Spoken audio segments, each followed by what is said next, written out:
And what happens when this kind of nonsense hits the echo chamber of the internet? Well, it tends to multiply online, and you see these dark corners of the internet where people pile on, and there's this very minute parsing of the technicalities of the supposed evidence, and more detail gets added and accumulated, and it kind of feeds on itself. And the idea here, right, is not just that the 3 buildings were destroyed by explosives, that it's all part of this grand conspiracy where the U.S. government, I mean, let me state, if I haven't made it clear enough, none of this is true. This is all just crazy talk, but that the U.S. government faked it, killed all these people intentionally, and it was just to start a war in Iraq and another one in Afghanistan. Is that the idea that they're going for here? All right. Welcome to Gimme 5, folks. Jake Tapper on the lead on CNN with Emily Bazelon. She's the senior editor at Slate.com. And they're talking about, with the opening of the 9/11 Museum, in fact, today it opens to the public, truthers and conspiracy theorists. And the conversation leads eventually, you know, truthers, as they explain, are people who believe that Dick Cheney and George Bush spent, I guess, their spare nights wiring the towers with explosives.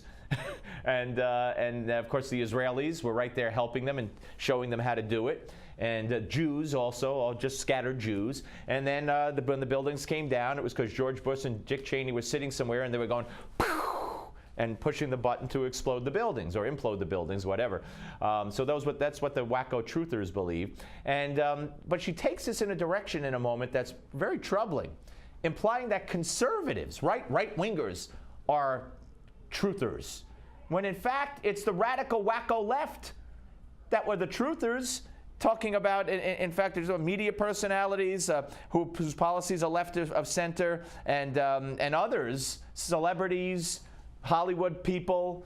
What conservative, what right-winger came up with that theory? None. But watch the next one. That's the idea, and just to state it is to show how horrifying it is.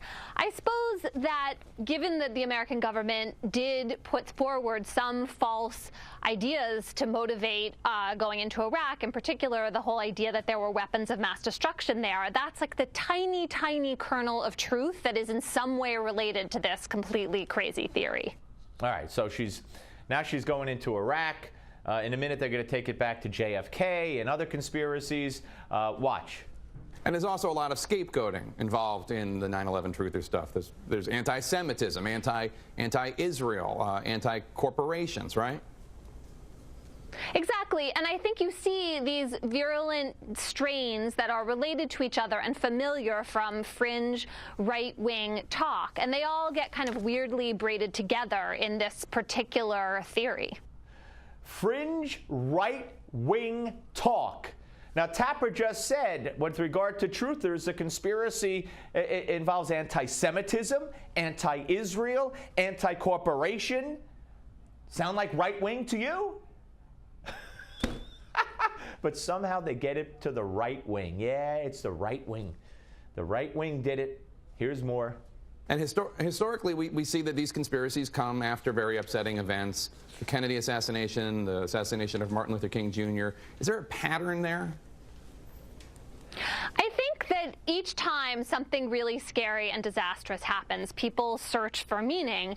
And then sometimes, even when there is a clear explanation, because we have that for 9/11 in a way that we didn't for the Kennedy assassination, certainly at first, then you have this search for supposed other evidence out there, and people just kind of pick it up and run with it, even when it seems completely unwarranted.